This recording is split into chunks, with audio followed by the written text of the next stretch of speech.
Jahon chempionatidagi eng yaxshi o'yin qaysi? Braziliya Germaniya 2-0. Ronaldinho, Rivaldo, Ronaldo zo'r tandim deydi.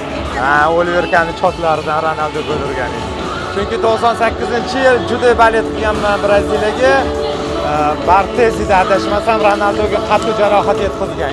Ronaldo o'shanda hoshi o'rnatdi. Hozirgi muxlislar yaxshi ko'radigan Ronaldo emas. Bu meni Ronaldoim boshqa, Braziliyalik Ronaldo. Fransiya Argentina filiali 0 bo'ldi. Chunki Argentina 2-0 hisobda g'alaba qozonib turgan joyda Fransiya tenglashtiradi. Manchester City bilan Realda o'yini. Real Rodrigo 2 daqiqa ichida 2 ta gol urib, comeback ketgan. Meni yig'latgan o'yin o'sha bo'ladi. Fransiya bilan Argentina Jahon chempionati finalidagi o'yin. Jahon chempionatidagi eng zo'r o'yin bu Argentina bilan Fransiya 120 minut bo'lgan gollarga boy uchrashuv bo'lgan. Penaltilarda Argentina g'alaba qozondi.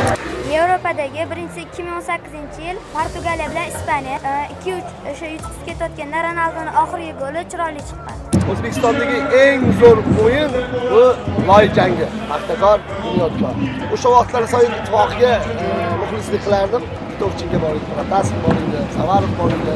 O'shalarni 10 yoshda ko'rganmiz. Yevropadagi o'yin bu jahon chempionati, Fransiya bilan Argentina o'yini. 2-0 dan Fransiya yutqazib ketayotgan joydan Mbappe olib tushib ketgan ikkalasini. Chiroyli o'yinlarni bitta o'zi Fransiyani tortgan extra timedagi. O'zbekistonda bu Nasaf bilan Paxtakor oldingi yilgi final.